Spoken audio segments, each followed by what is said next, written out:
Creators like me Mudahar here bought a Switch 2 when he said he wouldn't buy a Switch 2 and he committed a hypocrisy, guys. And it seems like the Nintendo 2 or Switch 2 has been causing a lot of controversy. As a proud owner of the Switch 2, I will say, I think it is probably the worst console launch of my generation. It literally has one fucking game. Now, to be fair, Mario Kart World is fucking awesome. But other than that, it doesn't really have anything that I want to play besides like just a bunch of remakes. So I don't really know how any console launches with just one new drop. I would have expected at least 5. Maybe that's crazy, but yeah, the Switch 2 was kind of a flop, but you know what's crazy? It broke records for selling like fucking crazy. It did. Guys, I bought 2 of them just so I could play Switch 2 with everybody in my house. There's like one game I'm looking forward to being the Donkey Kong. I don't know how it owns so much, but let's hear the background NPC's thoughts on this video. Oh, the Switch 2 is out. And honestly, I wish I could say I was excited. Yeah. I really wanted to be excited. Like many 90s babies, I grew up on Nintendo. Same. They were my very first gaming love. And not just the games, but the feeling of them, the wonder, I tried to kill myself when I found out that Pokemon didn't exist. the warmth, the way they pulled you into a world. But you got to understand, like, I am an absolute Nintendo fanboy. I love this company so fucking much, or at least what they used to be, and it's very hard to get out of this abusive relationship. It really is. And made it feel like home. Ocarina of Time was the one that really awoke something in me. That opening in Kokiri 4. Ocarina of Time, Banjo-Kazooie, and Pokemon. Fuck me, bro. What a good-ass time to be alive. Worst with the Deku Tree, riding Epona across Hyrule Field, it all felt so massive. Like It a did. real world was tucked inside a little cartridge. And then Majora's Mask came along and Everybody has an Ocarina of Time story. Like, I had one friend where they would freak out because they found out the Deku Tree, they thought the Deku Tree actually knew their name because they forgot they entered their name at the title screen. So they thought the Deku Tree was like talking to them. Or I had another friend that every single time it turned night, they'd be too afraid to move in the open Hyrule field because the skeletons would come out. So they would just sit there scared, waiting for the sun to come back up because the skeletons were too scary. my little self had never felt such anxiety. That eerie moon, the ticking clock, the emotional side quests that made you care so much in so little time. It was the very first game that So made me good. feel something beyond just fun. It was sad, confusing, kind of strange at times, and very deep. It wasn't just Zelda. I was obsessed with Super Mario 64, running wild through Peach's castle, Mario 64 was good, but it was way too hard for me when I was a kid. I would like beat Bob-omb Battlefield, and then I would just watch my big brothers play because I wasn't good enough to beat it myself. This game was hard. It was like it was so fucking jank. Even dealing with the chain chomp to break down the fucking tree log 3 times was hard. Or fighting that big bomb on the top of the hill and throwing them off. I was like, bro, I'm just a little kid. I don't get it. jumping into paintings, discovering every secret star. That game felt like true freedom. And then there were classics like Kirby's Dream Land, Yoshi's Story, Donkey Kong 64, Star Fox, Bro, Donkey Kong 64 retrospectively is so bad. Like setting up, and don't get me wrong, I love Donkey Kong. But like going back and realizing you had to go back and get all the different bananas as each Kong. And if you were to see a red banana, you'd be like, oh, fuck, now I got to come back here as Diddy. Like, bro, it is literally backtracking the game. Same thing with Metroid. Metroid's backtracking was fucking terrible. Now, Star Fox is great. Star Fox is so good. I went back and I played that shit like 2 days ago. I beat like 3 levels and I saved Slippy. No, Falco died. I saved Slippy. Man, the gameplay's horrible now, but back in the day, it was so good. Metroid Prime, all Diddy Kong. completely different and wonderful The way less cool Diddy Kong. in their own way. And every one of them had a vibe, a soul, What? that What did Nintendo he say? spark that made it feel like you weren't just playing, you were being let in on something very special. And then my parents bought me the original DS, and Also, having Pal World as your background B-roll footage is diabolical. just like that, the whole thing was cracked wide open for me. That's how I found Animal Crossing Wild World, and I was hooked. I spent hours in that little village, rearranging furniture, writing letters, fishing for red snappers, and visiting my best friend's town during our weekly sleepovers. Even now, just hearing the soundtrack makes me very emotional. It takes me right back to those quiet, I don't give a fuck what you say. Animal Crossing is not just for women. You can be a man and you can enjoy Animal Crossing because it's a legendary series and it's just nice not feeling alone in your times of need. I fucking love Animal Crossing, man. One of my favorite series of all time. cozy afternoons after school, all curled up with that clunky silver DS with nowhere else that I needed to be. Truly the epitome of nostalgia. I didn't know it then, but those games were helping to shape how I saw everything. Stories, characters, even myself. Nintendo and for a groomed me. while, it really felt like Nintendo understood how to make something that mattered. And it didn't stop there. I basically owned every major Nintendo console, starting with the N64, GameCube, Yeah, but fuck the Switch because I'm just like not getting up and using that nunchuck. I'm just not, bro. I'm sorry. Wii, DS, 3DS. Yo, Even the reach Wii U, 20 which, subs. in my humble opinion, was ahead of its time, by the way. But I owned all of them, and Wii U was amazing, by the way. Slept on console. I think Wii U is the best console that Nintendo released. No, it's not. GameCube is. when the Switch was announced with Breath of the Wild, I was beyond excited. Like, very Switch was all right. Wii U was goated. GameCube goated. N64 goated. Game Boy insane. Switch or the Wii was all right. I'm just like not using those nunchucks. strangely crying at the announcement trailer, excited. As a Zelda fan, it was everything I'd ever wanted in a game, and to this day, it is still one of my favorites. That launch brought back so much of Breath the of the Wild old was magic, amazing. which is probably why I 100% completed the entire game, but then I didn't kill the final boss because I didn't want it to be over. So I never killed Ganon. I watched somebody else beat it, but I didn't want to do it on my own file. I held on for so long, and Same thing with Majora's Mask. I collected every single mask in the entire game, but I never fought the final boss. Yep, I just watched somebody else do it. I just don't like beating games where I don't like it. I like getting to the final boss and quitting. It's a very bad habit of mine, and it drives my fucking viewers insane. even wanted to work for them.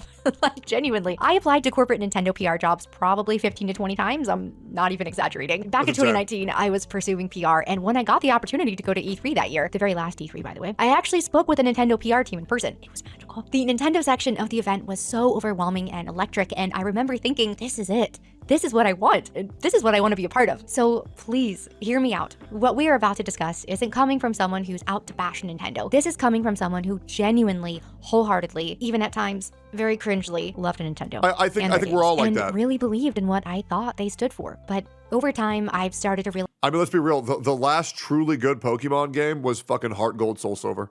Everything since then has just been stagnant, not pushing any boundaries. It's just been fucking mid, unoptimized. It's embarrassing. that maybe Nintendo isn't the company I thought they were. What I've seen over the last few years is that my nostalgia goggles have been working overtime, and they've kept me from really seeing the true nature of a company that I once held so dear to my heart. So let's dive in, and let's start with the release of the Switch 2. It's officially Black and White 2 for me. The titles were so uninspired, I never played Black or White 2.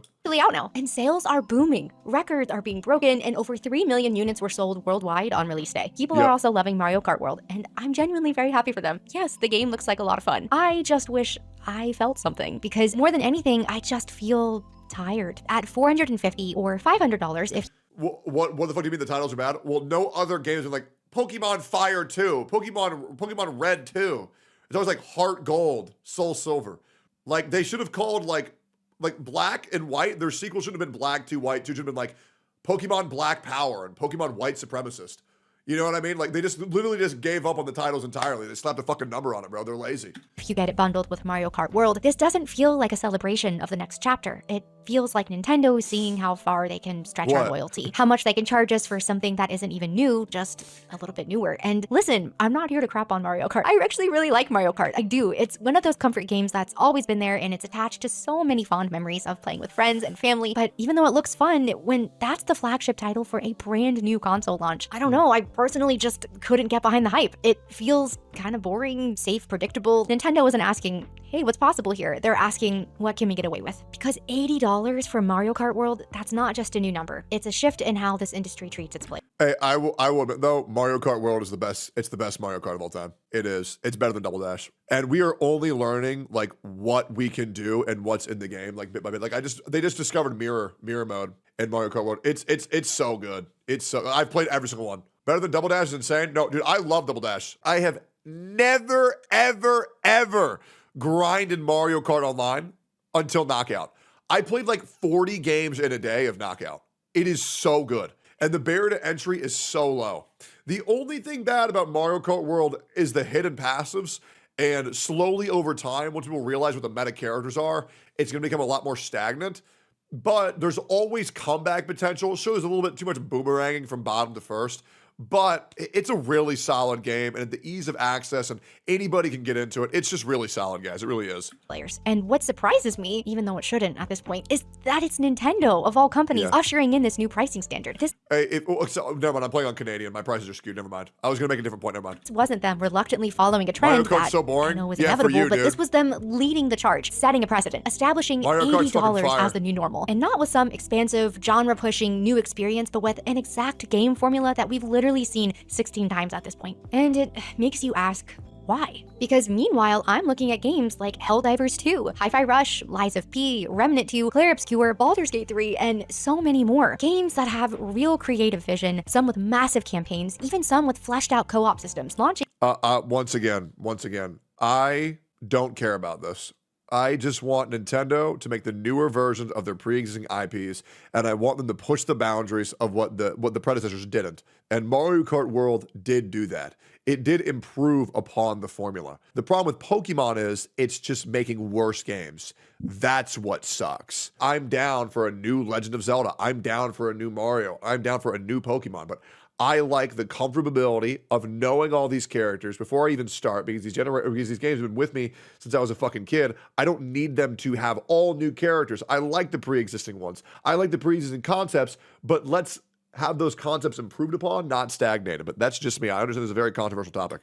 At or below $60. And many of these games are taking risks and really pushing boundaries, and somehow they're still finding a way to be more accessible. So when Nintendo drops a new console and leads with yet another Mario Kart at a higher price than ever before, it doesn't feel like they're honoring their legacy. It feels like they're monetizing it, like they're using it against us. Actually kind of feels like a slap in the face that stings pretty badly. And yes, to be fair, the Switch 2 is a technical upgrade. 4K visuals, better battery, smoother performance, more storage, it's all technically better on paper, but it doesn't feel like a new era. It seems like a slightly fancier version of something that we already had. And for me personally, this realization of who Nintendo is not like a sudden moment of awakening. I've quietly been stepping back from them for a while. I really think blaming this whole issue on Nintendo is a little bit skewed, because every company's doing this right now. Like legit, every single company's doing this. You know, a lot of people say, you know, pay with, like, vote with your wallet. Switch 2 broke records, guys. Like it did. Mario Kart World broke records. You know what I mean? You want to know why corporations are changing the price limit from 60 to 80? Because they can, and people are still going to buy it. Hey, including myself. Like straight up, I'm going to buy it 100%. And that's just how it goes. Other people might not, but they're doing that because they know they can. While now. And not because I stopped loving their games, but because I started seeing the patterns, the choices, the shifts. And at this point, it's pretty clear that this Switch 2 release is not just about a new price tag or a genuine attempt at launching something new, it's just another step in the same pattern that's been repeating for years. Back in the day, this used to be the company that took risks, that made magic, that redefined entire genres and invited us into something truly special. But now, kind of just seems like they're relying on the fact that we'll show up no matter what, even though— I mean, absolutely, yes, they are. I will say, though, innovating in the genre is so much harder in today's standards than it was back in fucking the 1990s. And the reason why that is because graphical updates and leaps in technology were happening like every other fucking month. These days we're fine-tuning things, but there's not really been any big generational leaps like we used to have back in the fucking day. Like Nintendo 64 was a huge generational leap because it was the first console to utilize 64-bit. That's what the 64 was in Nintendo 64, right? But like these days, we're going from like 4K to 5K, you know? So that's like, it's a lot harder to generational leap in today's standards. they are so often very anti-consumer. Is it Unreal Engine 5 a leap? Yeah, Unreal Engine 5 is a leap. But like, okay, let's look at this. This is UE4 versus UE5. This is UE4 versus UE5. Right? This is UE4 versus UE5. Like, yeah, it's a leap, but then let me show you. there's like a huge leap between 8-bit and 64-bit, 4-bit and 32-bit. You see what I'm saying? Like 2-bit compared to HD, 2-bit compared to 3D, 2D compared to 64. Like, look, 16-bit, 64-bit. You see how big of a difference it is? And that's the problem, is that because we've kind of reached the pinnacle of where we're at, like technology-wise, it is hard to have like the leaps in creativity, the leaps in pushing the boundaries of what we as developers are able to do that once were, is all I'm saying. They know our nostalgia runs incredibly deep, and the more I've seen it, the harder it has been to unsee. She wasn't talking about graphics, she's talking about gameplay, you dingus. Okay, but let me ask you a question, right? So when she showed the generational leap, she showed the 64 Nintendo console. And the reason why that revolutionized the space so much is because it went from 16 and 32-bit to 64-bit. And when you change the graphics that much, it will also change like what you can do in the game. Like 64-bit made it a lot easier to have like free roaming characters, like up, down, left, right, rather than just left to right, up and down. Right? So like it's from 2D to 3D, right? Like that's a big leap. And it's graphics as well as gameplay. It's both. That's the thing. It's both. Nintendo has mastered something I can only describe as weaponized nostalgia. They've turned our 100%. Absolutely. childhood memories into a soulless business model. And the part that really hurts is that it works. It does. worked on me for so long. I've been the still Nintendo does. fangirl who's bought the remakes, re-releases, and updated ports. I'll be real, I'm such a nostalgia whore, I don't think I'll ever be able to break out of it. Even though I knew deep down that what they were offering was not anything new. And looking back on it, I don't know, I guess it was because I didn't feel like I was buying a game, it felt like I was buying a memory. And Nintendo knows that. They know that we remember how it felt to blast through Alien Worlds and Metroid Prime, or how it felt to spend hours raising your perfect Nintendog like it was your actual childhood pet. They know we feel these titles in a way that goes beyond gameplay. And they have perfected the art of re-releasing titles, sometimes only mildly updated, at full price, locking legacy content behind paywalls and subscriptions, and offering nostalgia not as a gift, but as a heartless transaction. And just a quick side note that I found out while I was writing out this video. Do you want to talk about heartless? Because I just found out that Nintendo actually replaced the voice actress for Princess Peach after 18 years. And they didn't even tell her. She found out with the rest of the world when the new Mario Kart game came out. Like, that's actually insane, but I can't even tell the difference. I cannot tell the difference. anyway, to get back on track, there's always been a huge difference between celebrating fan love and exploiting it. And for me, And I do want to say this, background NPC, you say all this, but when they announce the new Animal Crossing, I have a feeling you might be playing. You think you're safe, but just wait till you see Tom Nook and KK Slider come into the new update. it seems like Nintendo has lived long enough to finally see themselves become the villain.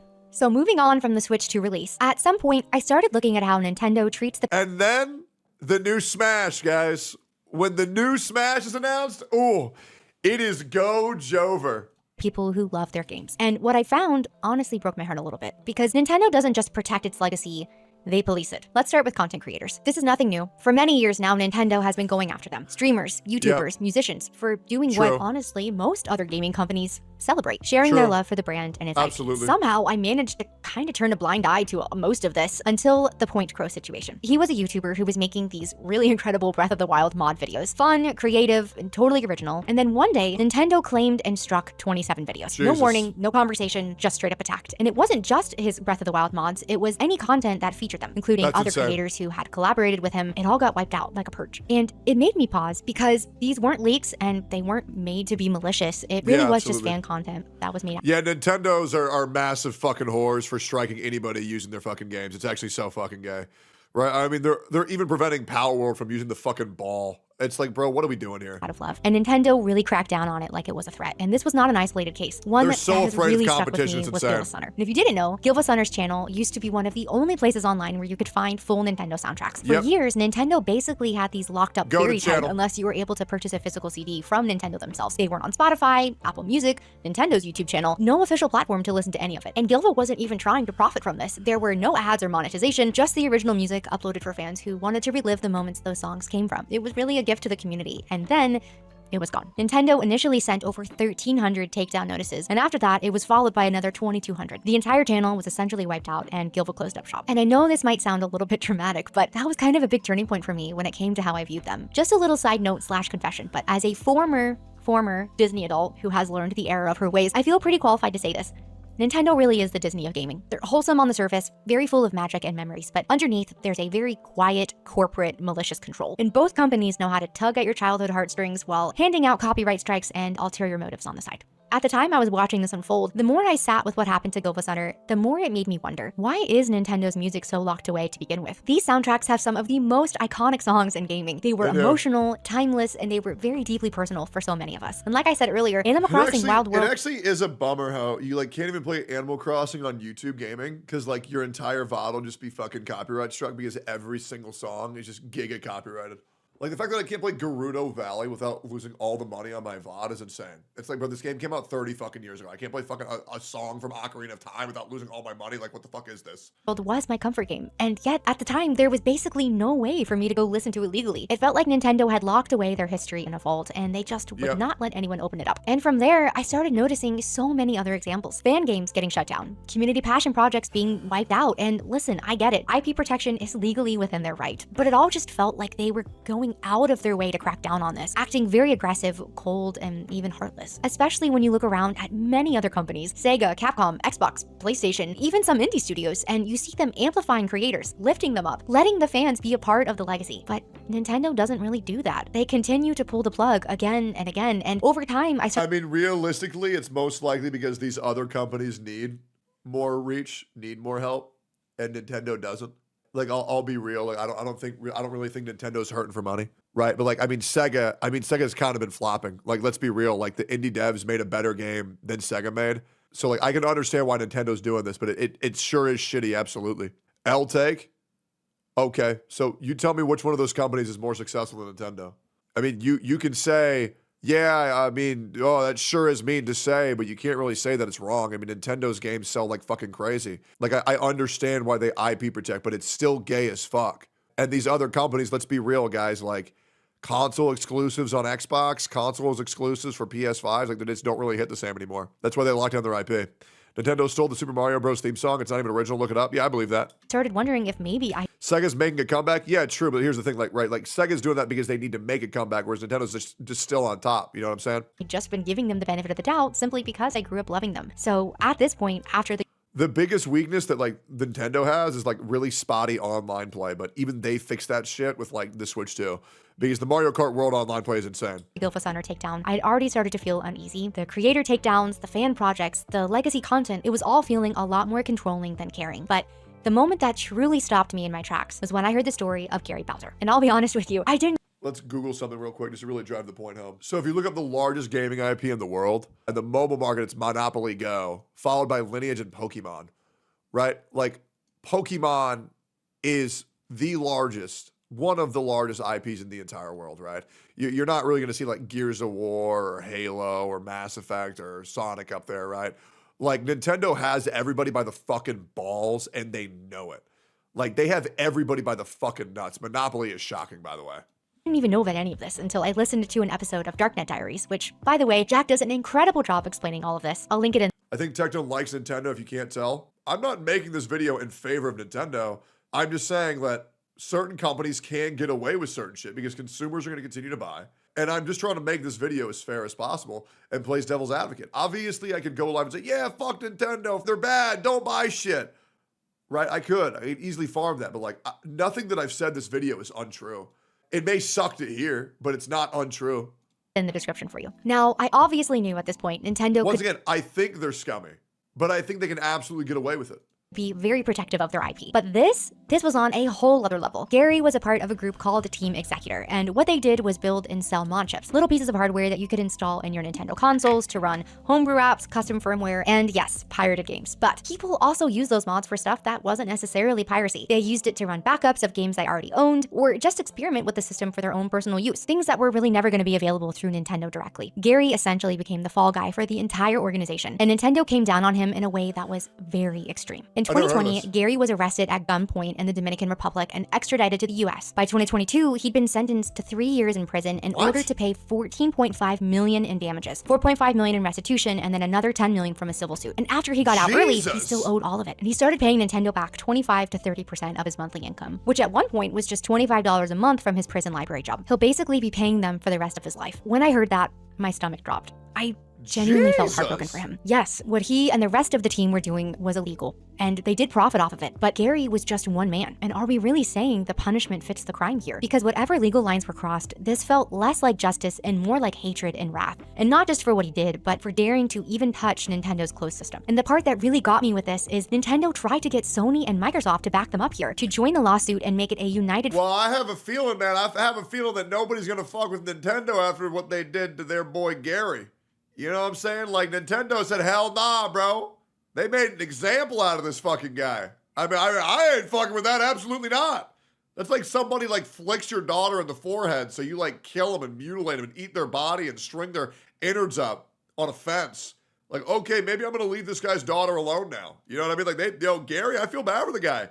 front against piracy. Both companies said no. Both Sony and Xbox, billion-dollar publishers in their own right, refused to be a part of it. Even they seemed to think that it was too far. And again, I am not here to outright defend piracy, really. There's a whole conversation to be had about access, preservation, and ethics, but this felt incredibly cruel and predatory. Nintendo did not just want to stop Gary from what he was doing. They wanted to make him an example. And oh, yes, for they me, did. This was the defining moment when I knew Nintendo was no longer the company that I had loved for decades. And if you thought Gary Bowser's case was just a one-off or a legal overreach in a rare situation, it wasn't. Because not long after that, Nintendo set its sights on something much bigger and arguably much more telling. You might have already guessed it, but I'm talking about Palworld. You probably remember when it blew up. A very weird, chaotic blend of Pokemon-style creature collecting and open-world survival mechanics. It was very messy, it was wild, but it was so much fun. People were very obsessed, myself included. And yes, come on, it clearly was inspired by Pokemon. It's awesome. That's not a secret. You could throw a spear, you could collect little pals, you ride them, you battle them. It was Pokemon adjacent, absolutely. But you can even fuck them if you download the mods. Yeah, it was great.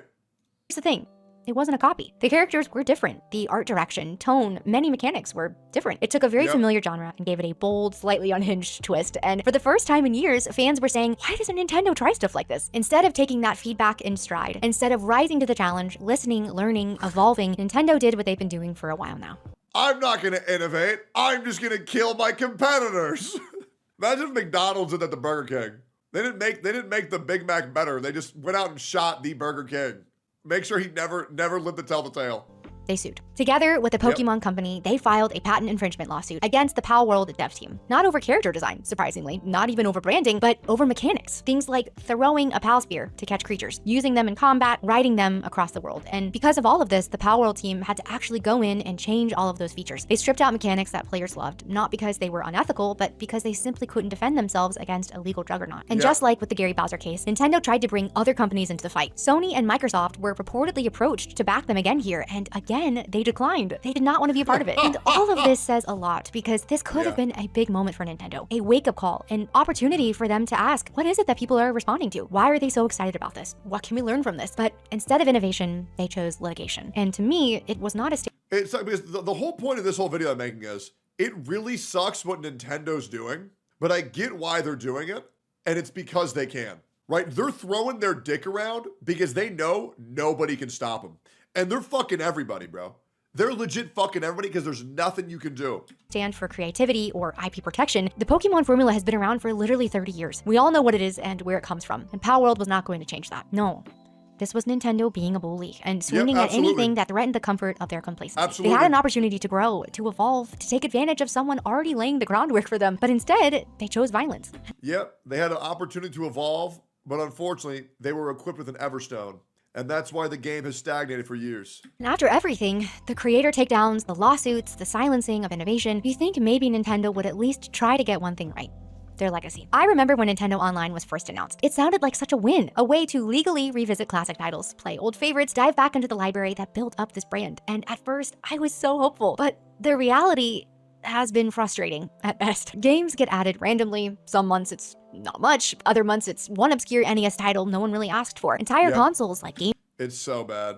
Like legit. I was like, oh, they added the GameCube library. Great, I'm gonna open it up. It's 3 games. But it's actually, it's 3 games shown as 6 because they have the English version and they have the European version. And it's like, well, why do we have this? It's so bad, it's crazy. Game Boy Advance or N64 still feel incomplete, and sometimes titles will just disappear without warning or explanation. They're just gone. And now, with the launch of the Switch 2, I thought maybe they would just try to clean things up a bit. GameCube has finally joined the retro lineup, which is very awesome, but they only added 3 games at launch. Wind Waker, Soul Calibur 2, and F-Zero GX. And I'll be real, the F-Zero is cool. The Wind Waker edition is so miserable because this is the pre-fixed version. Because they fixed the game later. There's like an 8-hour segment they shortened to a 15-minute segment when you have to go into the ocean and farm the map bits. And so you can't play the good version of Wind Waker. You got to play the worst version. Which is why it's just like, okay, well then why would I even play this? You know what I'm saying? Soul Calibur 2 is cool though. I might try that. Yeah, that's a cool trio, I guess, but it's also pretty bare bones for. It's like, are like not even Melee, bro? Like you couldn't even add Melee on this shit? Like what are we doing? A console with so many legendary titles. And yes, I know more are coming, but why launch with so few? Why not take the easy win here and give your fans what they've been begging you for years? Yeah, and literally all you do is you just take the game and you upload it. You already have the game. Like, just there's no reason for like every top title to not be on that shit. Like, you already made it. You just upload it and you put it on the system. It would cost you nothing. It makes no sense. Beyond the catalog, the performance isn't always there either. Sometimes there's lag, no some Luigi's games Mansion, have awkward control schemes, no others don't Gauntlet support Dark cloud Legends. saves. Like, It what are we doesn't really doing feel here? like a premium service. It feels like something Nintendo begrudgingly maintains, and definitely not something that they can be proud of. The thing is I've always wanted to support something like this. I actually am very happy to pay to play these games legally. I want to revisit the titles that shaped me in a clean, easy way, but Nintendo has made it so hard. It's like they're sitting on this treasure trove of nostalgia, this very beautiful, powerful legacy, and instead of sharing it or celebrating it with us, they keep it to themselves and withhold it. They kind of hold it over us like drugs, honestly, banking on the fact that we'll continue to play the part of the willing addicts who will be so happy for even the tiniest drop. It really is heartbreaking. It's but fucked up. at this point, I'm not even really mad about it. I'm just tired and maybe still a little bit sad. Now, again, to be clear, this video is not meant to shame anybody. If you bought the Switch 2 or you're a part of Nintendo Online and you're loving it, I think that's great. Truly, I am not here to steal joy away from anyone. This video really is just to talk about— Yeah, like what's crazy is, back when I think you're right on so many of the points that you're saying, but I am such a Nintendo slut. It's so bad, bro. And I mean this genuinely, and this is like so fucked up to say, but like I think a lot of people were like this where my childhood was fucking terrible. Like, it was not good. And the only joy that I got in my life were video games for years. I would probably say the only good part of my life for like the first like 20 years of my life was just video games. And I am such a Nintendo whore because the majority of those games were Nintendo games. Like Animal Crossing made me so fucking happy. The new Mario titles made me so happy. Banjo-Kazooie, Banjo-Tooie, Ocarina of Time, every Zelda game, you know, were so good. Pokemon. I am absolutely the victim of an abusive relationship with Nintendo. And I know it's so bad, but like, I can't just give up on that, you know? Because then it's like, wow, so now I just have to admit my childhood was shit. You know what I mean? It's like growing up and realizing that your father's a criminal. You know, it's like kind of hard. It's like kind of hard to accept. You know what I mean? Like, I'm sure that you wouldn't understand that, but like I can't accept the fact that my dad's a criminal and Nintendo's a piece of shit. You know what I mean? Like I can't. That's a double whammy. That's a double whammy that I'm not ready for. About how I can't ignore how much my own relationship with Nintendo has changed over the years. And I don't love them anymore. Not the company, not like I used to. And that's difficult to say out loud because I grew up on these games. I spent summers chasing stars in Mario 64, winters decorating my Animal Crossing home, racing my siblings in Mario Kart, riding Epona across Hyrule Field like it was the most magical thing in the world. And for me, these were not just games. They were a part of my childhood. And that's why all of this hurts so much, because the company that once led with a full heart and love for gaming feels like it's running on autopilot, giving us— I'll just be real. Like, and I'm just keeping it transparent here. I think all games are becoming shit these days. There's like one good game every 3 months.